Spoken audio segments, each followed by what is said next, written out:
What's going on, guys? Rob Cheek here, aka The Nerdy Athlete. Today I'm bringing you a video previewing the PlayStation Fiesta Bowl tomorrow night at 8 p.m. Eastern Time on ESPN in Glendale, Arizona at the State Farm Stadium between number 2 Ohio State and number 3 my Clemson Tigers. Clemson is currently a 2-point favorite right now, so we'll see. I'm assuming that's kind of how it opened up, and it's kind of stay right there. So I'm assuming everybody's been, just splitting bets down both sides. We'll get into the history real quick. Ohio State is 0-3 all time against Clemson. First matchup being 1978 Gator Bowl, where we won 17-15, and then the two previous matchups were more recent. 2014 Orange Bowl, Capital One Orange Bowl down in Miami. We won 40-35 with Taj Boyd and Sammy Watkins and DeAndre Hopkins and that whole crew. In 2016, everybody remembers that one. It's more recent in the college football playoff semifinal in the Fiesta Bowl. So hopefully we'll get a repeat of what happened there, but I highly doubt that. We won with Deshaun Watson 31-0, shutting Urban Meyer out for the first time in his career. So first we'll get into the team stats. We'll go for points per game on each team. OSU's scoring 48.7 points per game, and Clemson's putting up 46.5 points per game. And they're both giving up. OSU's giving up 12.5 points, and Clemson's giving up 10.6 points per game. And total yards gained per game is 531 for Ohio State and 547.7 for Clemson. And Clemson's giving up 244.7 yards a game, and Ohio State's giving up 247.6 yards per game. So it's all, relatively similar. A couple points here and there off. So it's pretty evenly matched right down the road, virtually identical. And they're both, top 4, top 5 in every category. Sorry, this dog is just trying to get some loving. But OSU dominates everyone this year so far. They came out the gate dominating.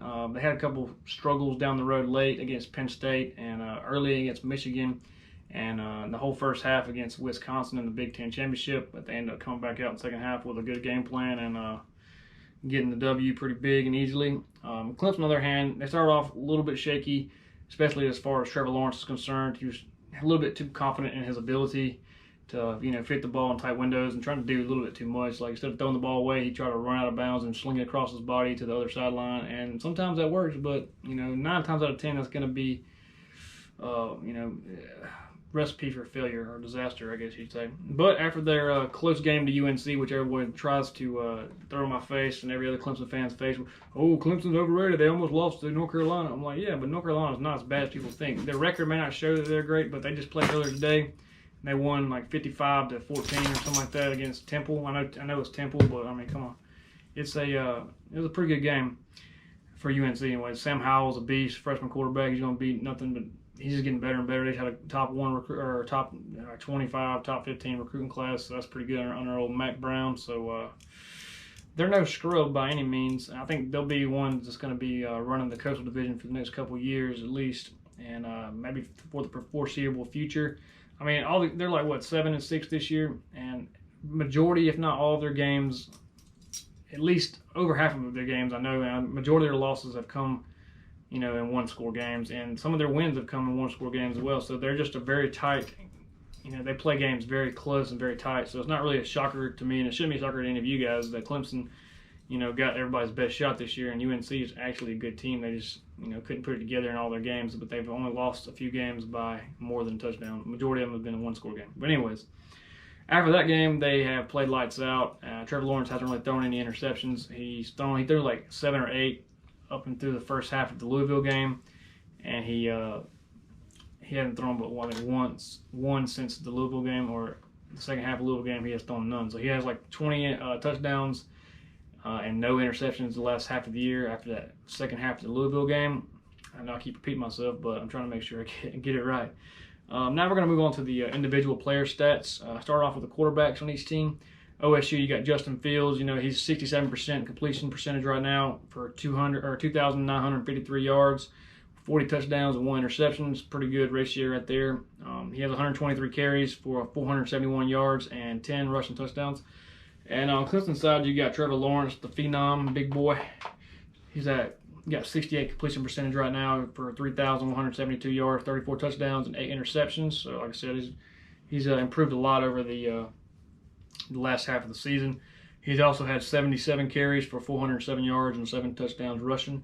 So, people don't give him a lot of credit, but he's really a lot more mobile than people think. People think he's because he's tall and lanky and his pocket passer, he can't run, he can't move, but that's not the case. I mean, Justin Fields is definitely, in this game, definitely the better dual threat, I'd say. But and I won't even say Trevor Lawrence is a dual threat at all, but he can move when he needs to, and he can get out of the pocket. And even Clemson, I was happy to see this year that they've been doing design quarterback runs a lot, and kind of like what they were doing with Deshaun Watson and Kelly Bryant. So it's happy to see them get more comfortable with him, and he gets more comfortable running the ball like that. And he's a strong runner, man. He's a big guy, like 6'6", 6'7", 220. He's a big old boy, and you're not going to just arm tackle him by any means. You're going to have to lay it on him for him to get to him to fall down and get knocked down. But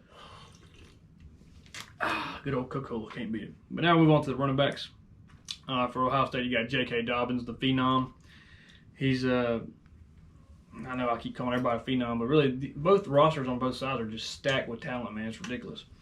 But J.K. Dobbins, he has 283 carries on the season for 1,829 yards with 20 touchdowns, and he also has 17 catches for 200 yards and 2 receiving touchdowns. And on Clemson side of the ball, running back Travis Etienne, he was a golly girl, you all right?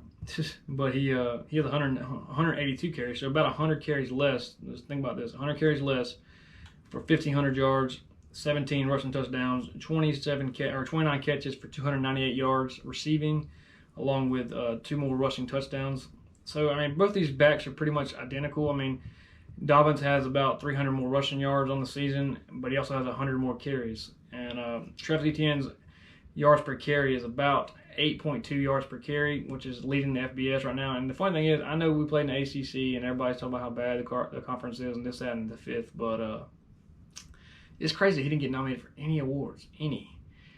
He's historic. As far as numbers go, I know there's been great running backs, probably better than him, but as far as numbers go, he is, if he finishes this year like he's doing, he'll go down as probably the best.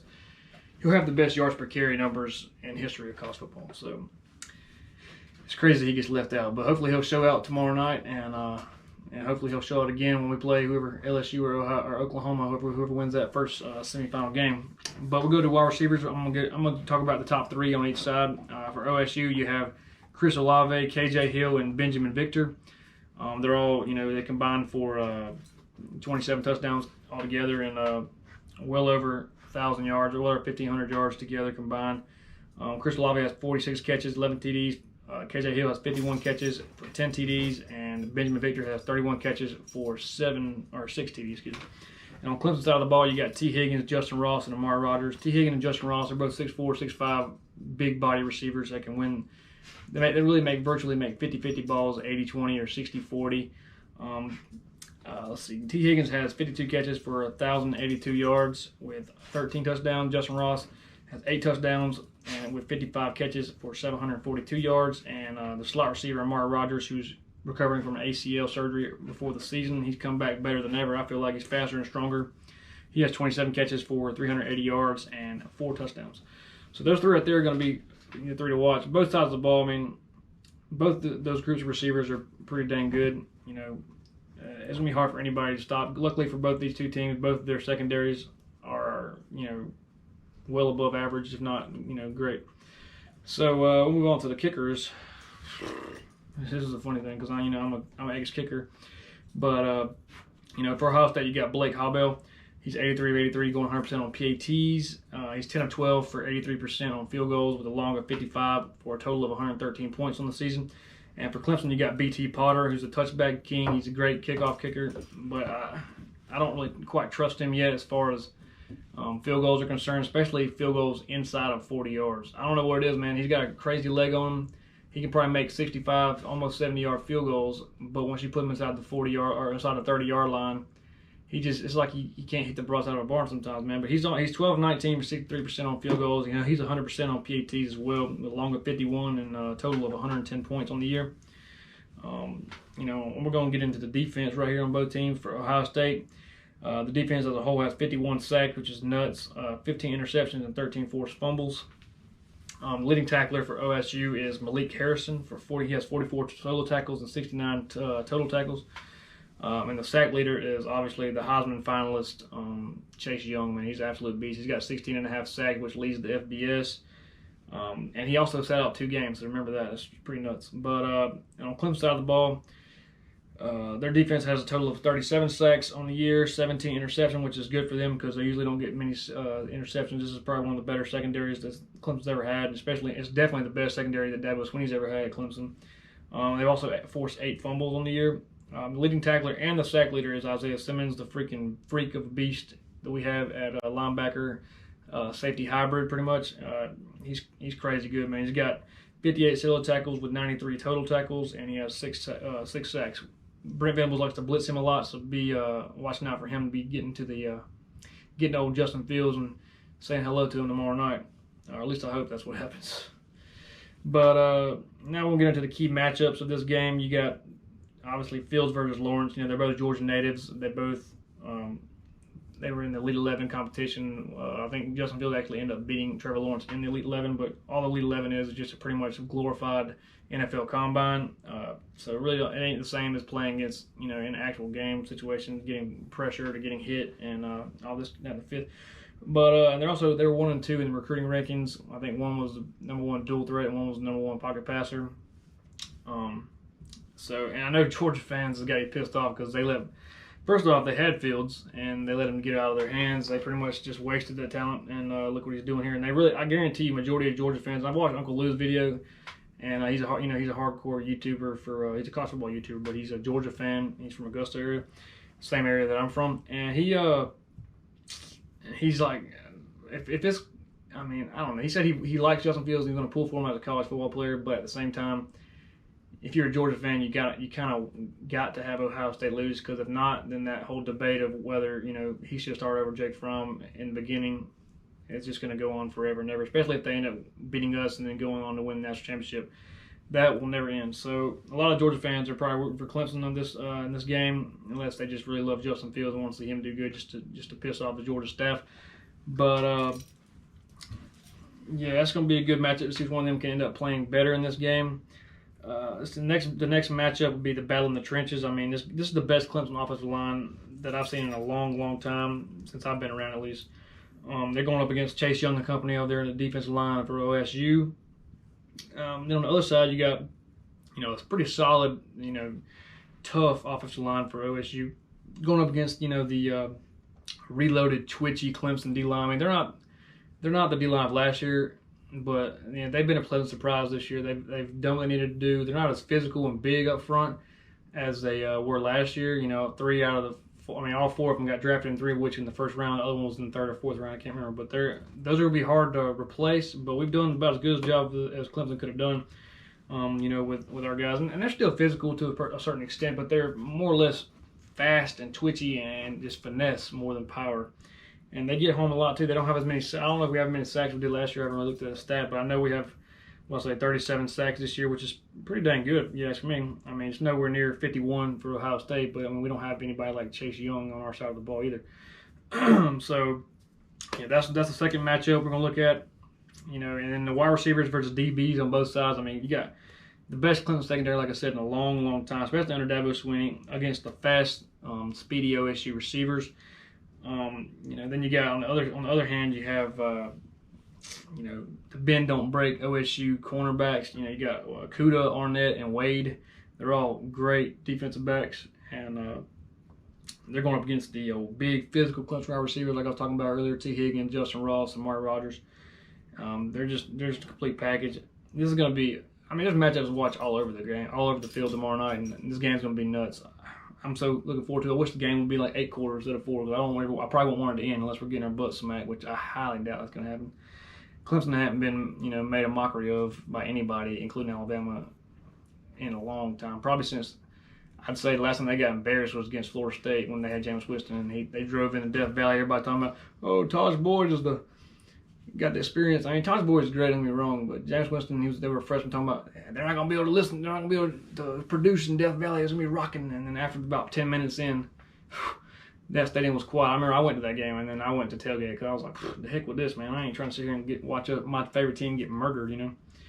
So when I had a couple beers, played some beer pong or cornhole, whatever was the thing back then. That was a while back. I was like what, 6 years ago or something. It's been a while. But anyways, and the biggest matchup, really, in my opinion, it's not on the field, but it's on the sidelines. It's the Clemson coaching staff versus the Ohio State coaching staff. You got Dabo Swinney, who's a great motivator. He's just a great coach overall. He gets people to play for him hard, and just kids love playing for the guy, man. And he gets me riled up, and I'm sitting at home watching it on TV, you know, yelling at the TV. And then you got defensive coordinator Brent Venables. He's a defensive mind, a genius, if you will. He's an innovator, and he's great at making a halftime adjustment. He can even make adjustments in the middle of a quarter or even after a play. If he can see something on the field, know exactly what's going on, change it, and it's done. It's fixed. Then you got like the co-offensive coordinators, Elliott and Scott. You know, Jeff Scott's going to be coach of South Florida, but he's going to be with us for the remainder of this championship run. But I like how they have the dual co-offensive coordinators because it brings like more of a balanced attack. You know, Elliott is more of like a running back coach, and Scott's more of the receiving coach. So they kind of like feed off each other, and it works out very well. It has been for the last few years, anyways. And then on the other side of the ball, you got Coach Ryan Day and his new staff he's brought in there. He's a new coach. He's not really as conservative as Urban Meyer was when he was at Ohio State. And that's a lot of people were mad at Urban because he was he was just more conservative, and he wouldn't really, he wouldn't really push the envelope. But Coach Day, man, he's high risk and high reward. You know, he might throw a pick, he might fumble here and there, but he's going to try to get his, and he's going to run the score up if he gets a chance. And people say, oh, he don't run the score up, blah, blah, blah. I'm like, dude, they were scoring 70 on people. How's that not running the score up? I don't care if your backups are still scoring. I mean, Clemson scored 60 once this year, and that was in the AFC Championship game, which is the one game I didn't think they were going to score that many points in. But let's move on to the next piece of information we got here. Now I'm going to get to the team fears. What could be the team's biggest fears on offense and defense? For OSU on offense, is the fear of they can't run the ball with the tandem of Fields and J.K. Dobbins. And then they're forced to throw the ball. And it sounds crazy because, Fields is 40-1 interception touchdown ratio or whatever. But they got to throw the ball against one of the best secondaries in Clemson history. And if Clemson defensive line, gets constant pressure on Fields, and I got it right here. It says, because OSU had problems early with Wisconsin in both matchups, the first game and the second game. And Clemson is better than Wisconsin in all facets of the game, all on defense, better on offense, better all around. And if Clemson can do what Wisconsin can do, but just keep the pace up and keep it on, and keep pouring it on them, keep them smothering them, it's going to be a long night for Ohio State, man. And on defense for Ohio State, their biggest fear is, Clemson comes up with a good scheme, blocking scheme to pretty much slow down and immobilize Chase Young and the other defensive linemen. If they can't, none of them get back to the passer, you're going to have freaking Trevor Lawrence sitting in the pocket and just carving you up. Murray, Rogers, Justin Ross, T. Higgins, DeAndre Overton. It's just left and right, and they'll hit a couple of tight ends and hits Travis Etienne here and there. So I mean, it's like if they can't get pressure on Trevor, then it's going to be, like I said, a long night for them. But now we're going to move on to Clemson offense. Their biggest fear is that Etienne cannot produce early and often. It's going to result in kind of the same deal, resulting in Clemson having to stick to throwing the ball, in which I trust Trevor to throw the ball accurately and precise. But if you can't run the ball and the defense knows what you're going to do because you can't run on them, so they know you're going to try to pass. So you just kind of leave Trevor back there to sit and duck, just in the pocket, and just allowing Chase Young and the whole D line just to pin their ears back and get after the passer. And they're going to either get sacks. Most likely they are going to get sacks, and at the very least they're going to put a good amount of pressure on Lawrence. Forcing him to make bad decisions, trying to fit the ball in tight windows and throwing picks. I mean, that's kind of what he was doing early in the season. So if they can get pressure and get in his head, get him rattled a little bit, that might be the downfall of Clemson offense. On defense, this is what I've always said and I've always thought, and people got mad at me for it. But in 2015-2016 season, that playoff run we played against Bama, the first one we lost and the second one we won, but this was still a problem. We had a linebacker, Ben Boulware, and he was a great linebacker, great at run support, good tackler. He got a bunch of sacks, and he was good in situations. He's a situational player pretty much. But he's a great linebacker. He was a freaking liability in pass coverage, man. And it scares me because Chad Smith and James Skowski, that are two linebackers this year, outside of Isaiah Simmons, because he's a freaking beast. I ain't worried about him. He can do it all. But those two guys, they remind me, and they're eerily similar to Ben Boulware, the way they play. And I'm not talking about just because they're little stocky, short, Jack White dudes. That's not what I'm talking about. It's just they play just like him, and they're great run support linebackers. They're great tacklers. But I just don't think that they can keep up with covering or pass protection against tight ends and slot receivers. I mean, that's just going to be a mismatch. And if they can't get that fixed, and if they can't keep their footing and keep up with those guys, it's going to be a mismatch touchdown after mismatch touchdown. And if OSU knows they can do that, I know Brent Venables will try to switch it up and keep them adjusted and all that stuff. But if OSU keys in on that, that could be a long night for Clemson's defense. All right, now we're going to go on to the keys to win the game. You got OSU on offense. Fields really just needs to be effective running the ball. He's had a lingering knee injury, and he said earlier in the week in a media day at the Fiesta Bowl that he feels around 80%. But I saw him on social media. He was at Top Golf swinging. I'm like, if you have a knee injury, why the heck are you be playing golf? Because I play golf pretty regularly, and man, your knees and your back, they get wore out from playing golf. Even if you're in great shape like him, it's still going to take a toll, especially if you already have a lingering injury. And he said that he was not able to move the way he would like to be able to move right now. So, hopefully by Saturday night he'll be closer to full health. I mean, as a college football fan and as a Clemson fan, I don't want to see anybody out there hurt. I want to see him at 100%. I want to play the best, and if we lose, we lose. And if we win, I want to beat the best at their best. And I'm sure that's how the Clemson team feels as well. You don't want anybody out there hurt. I mean, it's college football. These are like 18 to 22-year-old kids out there. You don't want to see anybody hurt. And really, one of the main reasons like that is I don't want to hear anybody, and I know nobody's truly at 100%. It's football, and it's late in the season, postseason. Everybody's banged up and bruised up. I mean, it's football. So, but, it is what it is. But I want both teams the best because I don't want to hear any excuses. Because last year, from Notre Dame and from Alabama, all we heard after the game was excuse after excuse. For Notre Dame, it was, our number one corner was hurt, blah, blah, blah. I'm like, I didn't know that your DB would influence your offensive. And I mean, as for Bama, I remember Quentin Williams said, they weren't motivated. They just wasn't ready. I was like, what? It's a national freaking championship game. If you're not ready for that, how could you not be motivated for that? That's the biggest game in football outside of, the Super Bowl. Really, honestly. I mean, Jesus, man, come on. I mean, sorry for going on that little tangent, but I guess we'll get back to business here. But we're gonna get on to keys to win for OSU on defense. Chase Young and the rest of the defensive line, they need to be able to penetrate Clemson's hogs up there, and just get some sacks, and at the very least, pressure them and get Clemson behind the chains and force them into third and longs. They got to do that pretty frequently. I mean, because Clemson's not really, I don't know. I mean, because they want to run the ball. Clemson's a run-first team. Believe it or not, they are. And people don't really know that because they don't really play their stars in the second half very often. I think they might have played in one fourth quarter all year. But, I mean, they just got to pressure Trevor Lawrence to be quick and precise. And, Trevor will get some good passes off like that even if you're pressuring him. But, it could also result in turnovers and bad decisions like it was earlier, like I said. But, Clemson on offense, the keys to win for them, ETN's got to produce early and often. He's got to get it going. Because, and really the Clemson offense as a whole has to just start early. They have that little fill-out period, first couple drives, they just kind of run, pass, punt, back and forth just to fill out the process, you know what I'm saying? But if Clemson needs to get to a fast start from the opening kickoff, just, just ram it down their throat. Just get them behind the chains, get them having to play from behind, kind of like what Wisconsin did in the Big Ten championship game. But you got to keep up. I know Clemson has the firepower and the talent all around, skill players to keep up the onslaught. Unlike Wisconsin, who was playing very well, but they just couldn't keep it up, and OSU came back on them and then just ran away with it.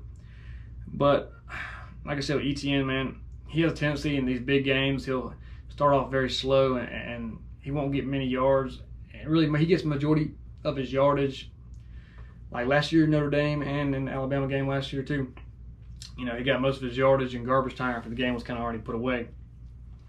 So he needs to get going fast our offensive line needs to. It's gonna be a tall task to bulldoze through those defensive linemen over there at Ohio State and get through those linebackers. They got pretty good linebackers over there as well. But you just got to smother them. Don't take your foot off the gas. Just keep pedaling. I mean, it may look like we're trying to run the score up if we have a chance, but you got to do what you got to do. I mean, Ohio State has the firepower to score like that quick. So I mean, you just got to force them to play from behind, and that'll make Justin Fields have to pass the ball a lot more, and they're pretty much going to virtually give up on the run because there's no point in running when you're down by 14, 21 points, and the second half. You gotta score. You gotta score fast. So making Justin Fields back there throwing, and he knows he's gotta get going and gotta be efficient. Making him think about it. A little pressure might get to him. He possibly could result, in forcing the ball down the field. Maybe throwing a pick or maybe even two. I mean, I know he's only thrown one pick all year, but that's kind of the same thing they said about Tua Tagovailoa last year, and he threw 2 picks against Clemson, one in the first 5 minutes of the game. So. Nobody was expecting him to come out. He had a great year last year, and he's a great quarterback. And it's a shame what happened to him this year. I mean, it really is. It's kind of weird not having Alabama in the playoffs. It feels like they're just there every single daggum year. But yeah, okay. We're gonna get into one last key to win for Clemson on defense, and then we'll get into my prediction, and we'll end the video. But yeah, Clemson, on defense, key to win will be, that rebuilt, reloaded defensive line that we've got. We've got to get constant pressure on Justin Fields, forcing him to make bad decisions, sack him a couple times, maybe cause a couple fumbles here and there because they've been fumble prone the last couple games. So really just got to do, I don't know. It's a tough thing to kind of analyze because our defensive line hasn't really played any great offensive lines this year, but I would also say, outside of Wisconsin, Ohio State really hasn't played any, dominant defensive lines. Or they might have played some dominant defensive lines, but nothing on the caliber of Clemson. So it's just going to be, we just got to make them pass into the best secondary we've had in, school history, or at least in the last 9 to 10 years. So, we got that good secondary with, Tanner Muse. I say that, and he's a great run support safety, but he's a little liable, kind of like I was talking about linebackers and pass coverage. I mean, last year against Jerry Jeudy, he always gets dusted. He got dusted and spun around like he was in a circus. But I mean, when you don't really can do about receivers that good, I mean, he's a good safety, and he's one of the better ones we've had. Him along with old Kavon Wallace, and Kavon Wallace is a lot better in pass coverage. He's a lot faster and quicker, and he's just got a better eye for the ball. But believe it or not, if I'm not mistaken, I'm pretty sure Tanner Muse has the most. He's got the most interceptions on the team. I don't know exactly how many, but because people like to think kind of like what I just said. He's just not. He's a liability in pass coverage, but at the same time, they test him and he proves them wrong. He picks the ball off, and I know this is gonna be a little different. This is the best quarterback we've played, maybe outside of Bryce Perkins. Well, Justin Fields is definitely better than Bryce Perkins, but Bryce Perkins was by far the second best quarterback we've played this year.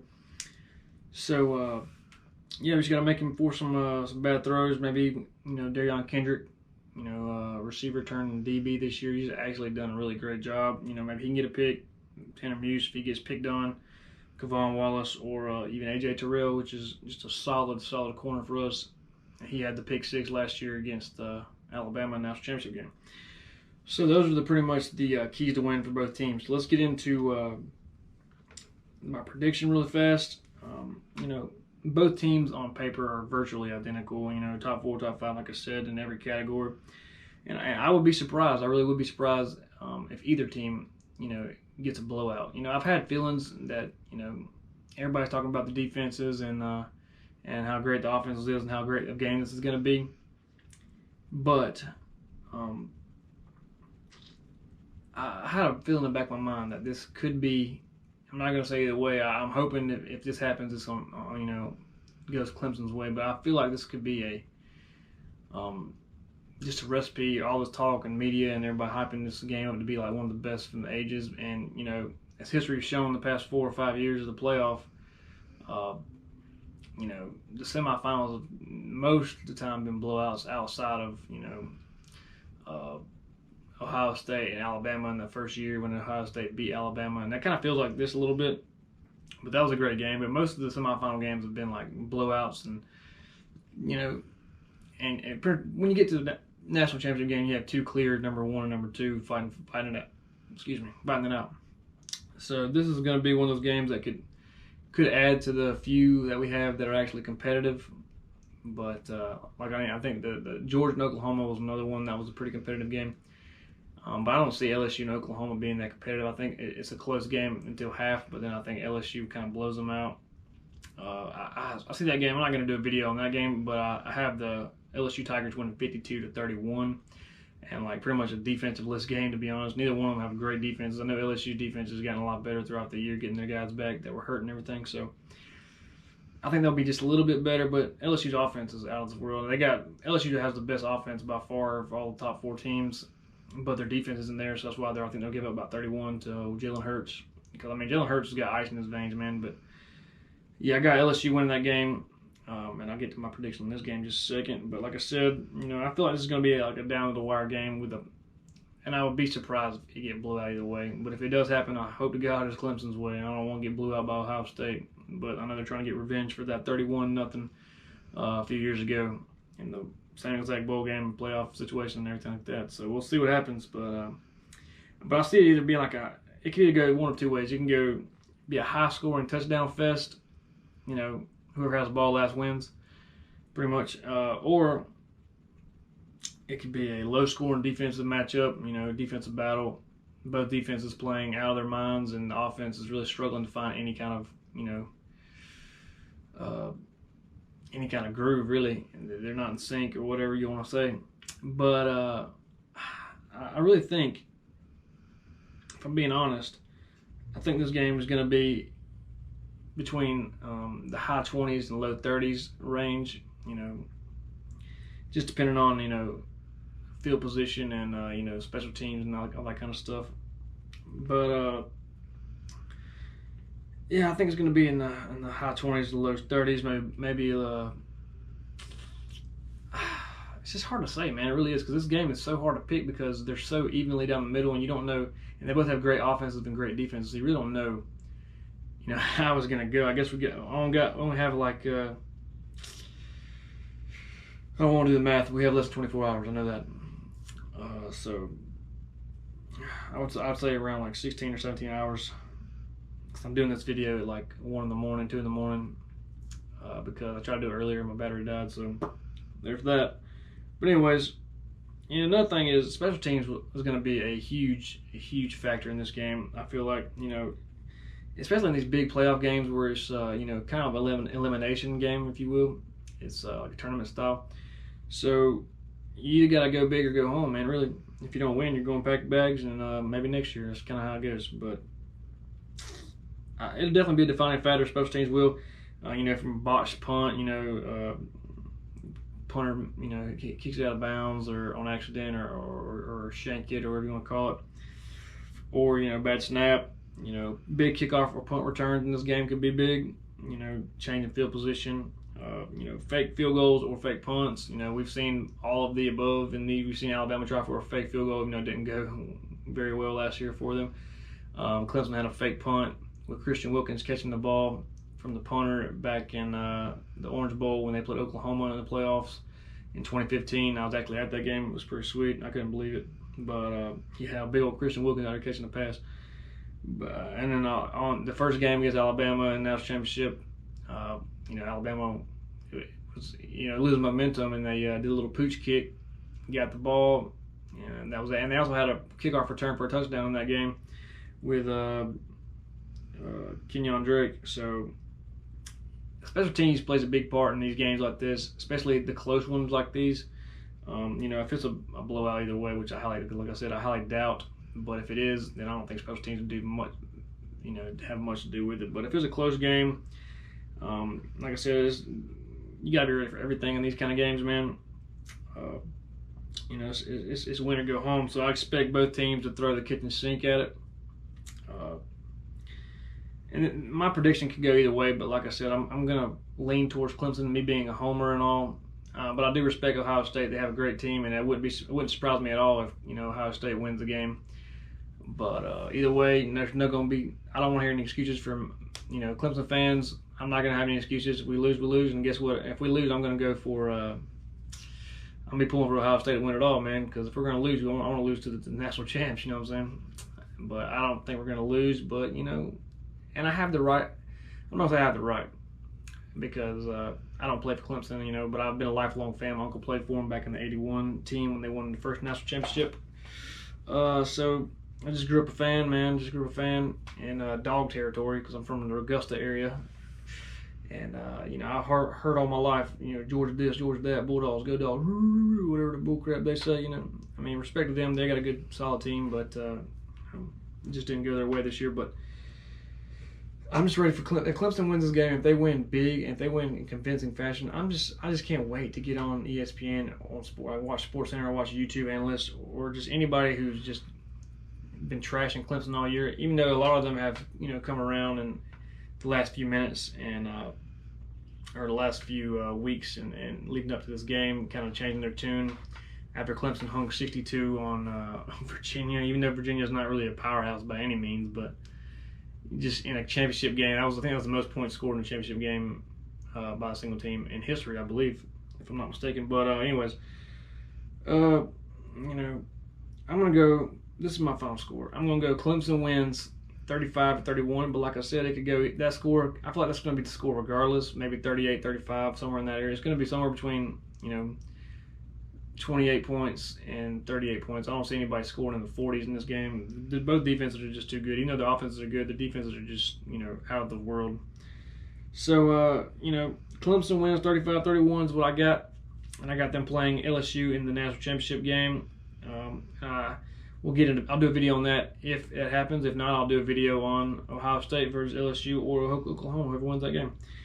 No salt here. I mean, I'm a college football fan. And, you know, at the end of the day, I won't see my Tigers win, and I hope to God they do. And I'm gonna be praying, and I'm gonna be rooting, and I'm gonna be yelling at the TV. I'm probably gonna be hoarse tomorrow, but I can't wait. Looking forward to it. Have a few brewskis in me.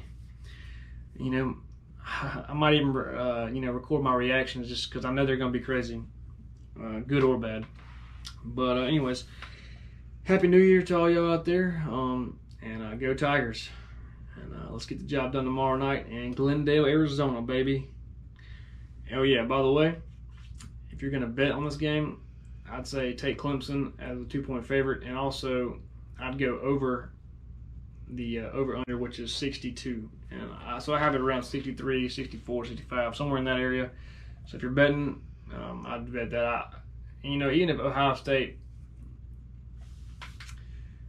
2 points is just too small margin to bet Ohio State to cover, because I think at the very least it'll be a 3-point game. I don't see anybody winning by 1 or 2 points. I just don't see that happen, and it's just too small to bet on Ohio State to cover. You know, unless you just have that much, unless you're a homer for Ohio State and you just got that much confidence in them to, you know, to pull off the win here. But I just don't see. I guess, like I said earlier, we haven't lost in dang near 30 games. I think it's like 28. If we win this one and win the national championship, we'll be 30-0 in the last 2 seasons with no losses in 2 national championships in the past. Or we'll have 3 national championships in the past 4 years, which has never happened before.